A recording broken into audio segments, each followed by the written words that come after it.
Friends, ഇന്ന് നമ്മൾ വളരെ ടേസ്റ്റി ആയിട്ടും ഈസി ആയിട്ടും ചെയ്തെടുക്കാൻ പറ്റുന്ന ഒരു വെജിറ്റബിൾ സ്റ്റ്യൂ എങ്ങനെ തയ്യാറാക്കുന്നതെന്ന് നോക്കാം. നമുക്ക് അപ്പം, ഇടിയപ്പം, ചപ്പാത്തി, പൂരി എല്ലാത്തിൻ്റെ ഒപ്പം ഒരു അടിപൊളി കോമ്പിനേഷൻ ആക്കിയിട്ട് തയ്യാറാക്കി വെക്കാൻ പറ്റുന്ന ഒരു വെജിറ്റബിൾ സ്റ്റ്യൂയുടെ റെസിപ്പിയാണ് ഇന്ന് ചെയ്യുന്നത്. അപ്പോൾ നമുക്ക് എങ്ങനെയാണ് ചെയ്യുന്നതെന്ന് നോക്കാം.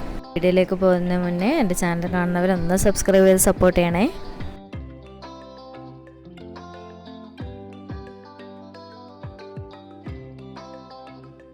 അപ്പോൾ ഞാൻ ഈ ഒരു വെജിറ്റബിൾ സ്റ്റ്യൂ തയ്യാറാക്കാൻ വേണ്ടിയിട്ട് ഇവിടെ ഒരു കുക്കർ എടുത്തിട്ടുണ്ട്. ഇതിലേക്ക് കുക്കർ ഒന്ന് ചൂടായി വരുന്ന സമയത്ത് നമുക്കിതിലേക്ക് 2 ടേബിൾ സ്പൂൺ വെളിച്ചെണ്ണ ഒഴിച്ചു കൊടുക്കാം. വെളിച്ചെണ്ണേനെ നിർബന്ധമില്ല കേട്ടോ, ഓയിലായാലും കുഴപ്പമൊന്നുമില്ല, പക്ഷേ വെളിച്ചെണ്ണയാകുമ്പോൾ കൂടുതൽ ടേസ്റ്റ് എന്നേ ഉള്ളൂ. അപ്പോൾ എണ്ണ ഒന്ന് ചൂടായി വരുന്ന സമയത്ത് നമുക്കിതിലേക്ക് ഒരു സവാള ചേർത്ത് കൊടുക്കണം. നീളത്തിലരിഞ്ഞത് ചേർത്ത് കൊടുക്കാം.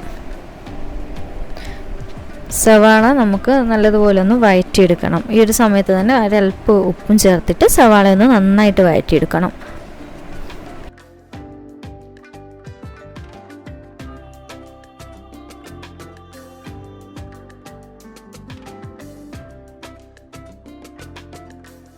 ഇപ്പോൾ സവാള അത്യാവശ്യം വഴന്ന് വന്നിട്ടുണ്ട്. ഈ ഒരു സമയത്ത് നമുക്ക് കുറച്ച് വെളുത്തുള്ളി ഒന്ന് റോളറോ ഒരു കുത്തമ്മയോ എന്തെങ്കിലും വെച്ചിട്ട് ഒന്ന് ചതച്ചെടുത്തത് ചേർത്ത് കൊടുക്കണം. നിങ്ങൾ മിക്സിയിൽ പേസ്റ്റ് രൂപത്തിലാക്കാതെ ഒന്ന് റോളറൊക്കെ വെച്ച് ചതച്ചെടുത്ത് ചേർത്ത് കൊടുക്കുന്നതാണ് കേട്ടോ കൂടുതൽ ടേസ്റ്റി ഒരു കറിക്ക്. അതുപോലെ തന്നെ നമുക്കിനി ഒരു ചെറിയ പീസ് ഇഞ്ചി ഒന്ന് ചതച്ചെടുത്തത് ഇതുപോലെ തന്നെ ഒന്ന് ചതച്ചെടുത്തത് ചേർത്ത് കൊടുക്കാം.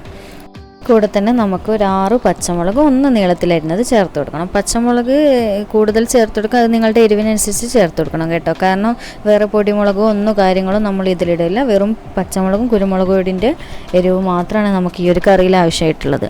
അപ്പോൾ നിങ്ങളുടെ എരിവിനനുസരിച്ച് അത് ചേർത്ത് കൊടുക്കാം. ഇതൊക്കെ ചേർത്തിട്ട് നന്നായിട്ടൊന്ന് വഴറ്റിയെടുക്കണം. വെളുത്തുള്ളി, ഇഞ്ചി, പച്ചമുളക് ഇതിൻ്റെയൊക്കെ പച്ചമണമൊക്കെ ഒന്ന് മാറിക്കിട്ടുന്നത് വരെ നല്ലതുപോലെ ഒന്ന് വഴറ്റിയെടുക്കാം.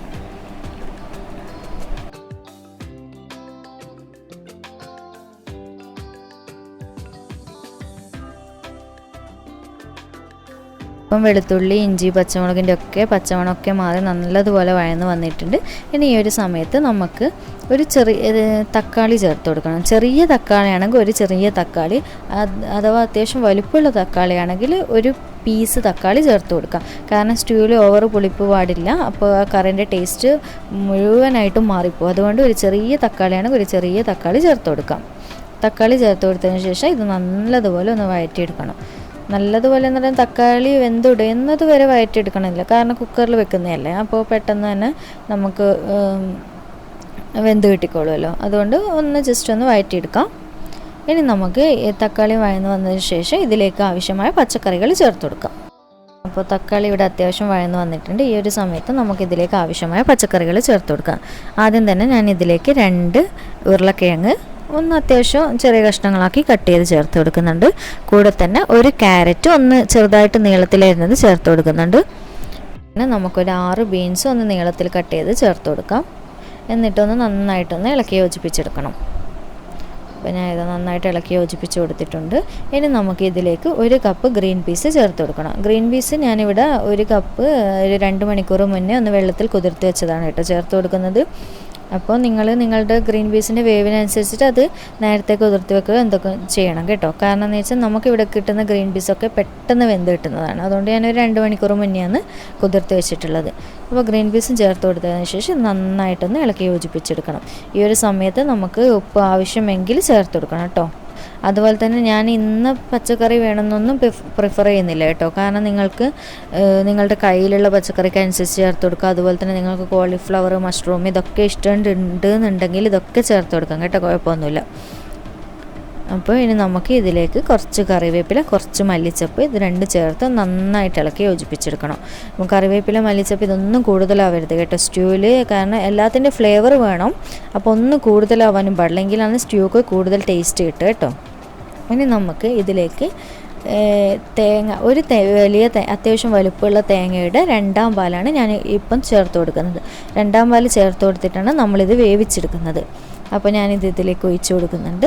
എന്നിട്ട് ഈ ഒരു സമയത്ത് നിങ്ങൾക്ക് ഉപ്പ് ഒക്കെ ആവശ്യമുണ്ട് എന്നുണ്ടെങ്കിൽ ഒന്ന് ഇളക്കിയിട്ട് ഉപ്പ് ആവശ്യമുണ്ടെങ്കിൽ ചേർത്ത് കൊടുക്കാം. എന്നിട്ട് നന്നായിട്ടൊന്ന് 1 വിസിൽ അല്ലെങ്കിൽ 2 വിസിൽ, ചില കുക്കറിൽ 2 വിസിൽ വേണ്ടി വരും, അല്ലെങ്കിൽ 1 വിസിൽ വരുന്നവരെ നന്നായിട്ടൊന്ന് വേവിച്ചെടുക്കാം.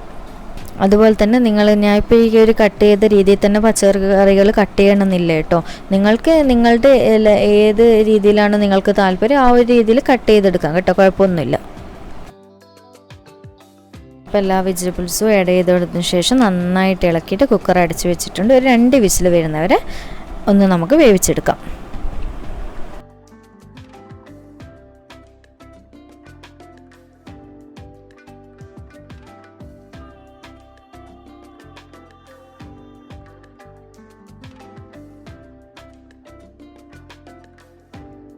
ഇപ്പോൾ കുക്കറിൽ അത്യാവശ്യം ഒരു 2 വിസിൽ അടിച്ചതിന് ശേഷം ഞാൻ കുക്കർ ഓഫ് ചെയ്ത് പ്രഷറൊക്കെ കളഞ്ഞെടുത്തിട്ടുണ്ട്. ഇപ്പോൾ നല്ല പാകത്തിന് വെന്ത് വന്നിട്ടുണ്ട്. വെജിറ്റബിൾസൊക്കെ ഗ്രീൻ പീസും എല്ലാം നല്ല വെന്ത് ഉടഞ്ഞ് തൊലിയിൽ നിന്ന് ഇളകിപ്പോകാത്ത രീതിയിൽ നല്ല പാകമായിട്ട് തന്നെ വെന്ത് വന്നിട്ടുണ്ട്. ഇനി നമുക്ക് ഇതിലേക്ക് ഞാൻ നേരത്തെ പറഞ്ഞില്ലേ തേങ്ങാപ്പാൽ 2ാം പാലാണ് ഇതിൽ ഒഴിച്ച് കൊടുത്തിട്ടുള്ളത്. അപ്പോൾ നേരത്തെ മാറ്റി വെച്ച 1ാം പാൽ, നല്ല കട്ടിയുള്ള 1ാം പാൽ ഈ ഒരു സമയത്ത് ഇതിലേക്ക് ഒഴിച്ച് കൊടുക്കുന്നുണ്ട്. ഇനി നമുക്ക് ഇതിലേക്ക് ആവശ്യമായ കുരുമുളക് പൊടി ചേർത്ത് കൊടുക്കണം. കുരുമുളക് പൊടി നിങ്ങളുടെ എരിവിനനുസരിച്ചിട്ട് നിങ്ങൾക്ക് അതിൻ്റെ കൂടുതൽ ഫ്ലേവർ ഇഷ്ടമാണെങ്കിൽ ആ ഒരു രീതിയിൽ ചേർത്ത് കൊടുക്കാം. ഞാനിപ്പോൾ ഇവിടെ ഒരു ടേബിൾ സ്പൂണാണ് ചേർത്ത് കൊടുക്കുന്നത്. നിങ്ങളുടെ ഇഷ്ടത്തിനനുസരിച്ച് അത് ചേർത്ത് കൊടുക്കാം കേട്ടോ.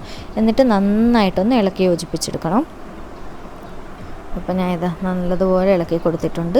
ഇനി നമ്മൾ പ്രത്യേകം ശ്രദ്ധിക്കേണ്ട ഒരു കാര്യം, തേങ്ങാപ്പാൽ നമ്മൾ 1ാം പാൽ ഒഴിച്ചത് കൊടുത്തതിന് ശേഷം ഒരിക്കലും ഇത് പതച്ചിട്ട് വരരുത് കേട്ടോ. എങ്കിൽ നമ്മുടെ കറി ഫ്ലോപ്പായി നമ്മുടെ കറീൻ്റെ ടേസ്റ്റ് പോയി പാല് പിരിഞ്ഞു പോകും ആ ഒരു സമയത്ത്. അപ്പോൾ ഞാനിപ്പോൾ ഈ തേങ്ങാപ്പാൽ ഒഴിച്ച് കൊടുത്തതിന് ശേഷം ജസ്റ്റ് ഒരു മുകളിൽ നിന്ന് ഒരു ആവി വരുന്ന ഒരു കൺസിസ്റ്റൻസി കാണാം നമുക്ക്. ആ ഒരു സമയമാകുമ്പോൾ ഫ്ലെയിം ഓഫ് ചെയ്യണം കേട്ടോ. എന്നിട്ട് അടച്ചു വെച്ചാൽ മതി, സെറ്റ് ആയിക്കോളും.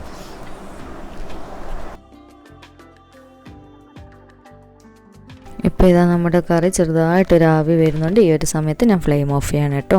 നമ്മുടെ അടിപൊളിയായിട്ടുള്ള വെജിറ്റബിൾ സ്റ്റൂ ഇവിടെ റെഡി ആയിട്ടുണ്ട്. അപ്പോൾ നിങ്ങൾ തീർച്ചയായിട്ടും ട്രൈ ചെയ്ത് നോക്കണം. പെട്ടെന്ന് തന്നെ ഈസി ആയിട്ട് നമുക്കിത് ചെയ്തെടുക്കാം. പക്ഷേ ചെറിയൊരു ശ്രദ്ധ കൂടുതൽ കൊടുക്കണം എന്നേ. ഞാൻ പറഞ്ഞതുപോലെ തന്നെ വെളുത്തുള്ളി, ഇഞ്ചി, പിന്നെ കറിവേപ്പില, മല്ലിച്ചപ്പ് ഈ ഒരു ഇൻഗ്രീഡിയൻസ് ഒക്കെ ഇടുമ്പോൾ കൂടുതലായിട്ടൊന്നും ഇടണ്ട കേട്ടോ. കുറച്ച് ഇട്ട് കഴിഞ്ഞാൽ നമുക്ക് കൂടുതൽ ടേസ്റ്റി ആയിട്ട് കിട്ടും. അതുപോലെ തന്നെ 1ാം തേങ്ങാപ്പാൽ ഒഴിക്കുന്ന സമയത്ത് ഒന്ന് ചെറുതായിട്ടൊന്ന് ശ്രദ്ധിക്കണം. എങ്കിലും നമുക്ക് ടേസ്റ്റി ആയിട്ട് വളരെ എളുപ്പത്തിൽ വെജിറ്റബിൾ സ്റ്റ്യൂ തയ്യാറാക്കി എടുക്കാൻ പറ്റും. ഈ വീഡിയോ തീർച്ചയായിട്ടും ഇഷ്ടപ്പെടുമെന്ന് വിശ്വസിക്കുന്നു. നിങ്ങൾക്ക് ഈ വീഡിയോ ഇഷ്ടപ്പെട്ടിട്ടുണ്ടെങ്കിൽ ഒന്ന് ലൈക്ക് ചെയ്യാനുള്ള കാര്യം മറക്കരുത്. അതുപോലെ തന്നെ നിങ്ങളെപ്പോഴെങ്കിലും ഇത് ട്രൈ ചെയ്ത് നോക്കുന്നുണ്ട് എന്നുണ്ടെങ്കിൽ ഒരു സമയത്ത് ഫീഡ്ബാക്കൊക്കെ അറിയിക്കുക. അപ്പോൾ വീണ്ടും ഒരു അടിപൊളി വീഡിയോ ആയിട്ട് വരുന്നവരെ താങ്ക് യു.